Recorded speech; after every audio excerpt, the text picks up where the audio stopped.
pagi.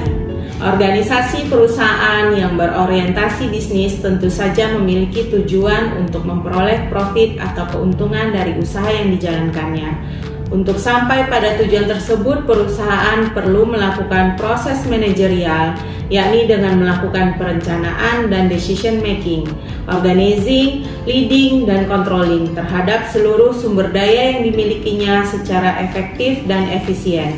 Sumber daya dimaksud adalah berupa tenaga kerja, sumber keuangan, aset fisik, dan informasi.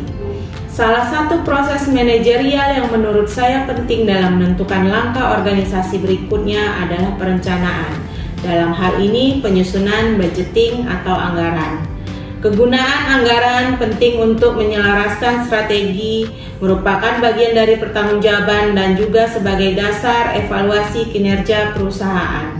Dalam lingkup tugas yang saya emban saat ini, proses budgeting sangat penting dan menjadi tolak ukur keberhasilan. Kami harus mampu membuat perencanaan kebutuhan organisasi dalam periode mingguan, periode bulan, dan bahkan periode 1 tahun. Selain memastikan ketersediaan sumber dana, estimasi pengeluaran atas kegiatan produksi, pembelian bahan baku, biaya administrasi, biaya umum maupun gaji karyawan, termasuk kewajiban kepada perbankan dan vendor juga harus diperhitungkan dengan rinci dan seksama agar tidak terjadi negatif cash flow.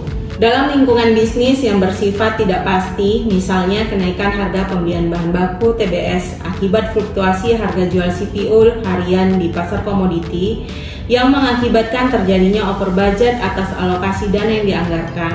Apabila tidak segera diatasi, maka akan berakibat pada menggulungnya nilai over budget dan mengganggu cash flow maupun kegiatan operasional perusahaan di periode berikutnya. Berdasarkan sumber data estimasi dan realisasi cash flow maupun data portal yang telah disediakan, termasuk analisa risiko, estimasi kekurangan biaya dan list impact yang mungkin akan terjadi, maka perusahaan dituntut untuk melakukan pengambilan keputusan ataupun kebijakan secara tepat dan cepat.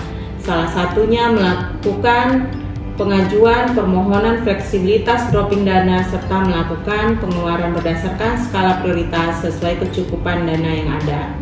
Koordinasi lintas bagian juga diperlukan agar tercapai keselarasan pemahaman sehingga tujuan perusahaan dapat tercapai sesuai target yang ditetapkan.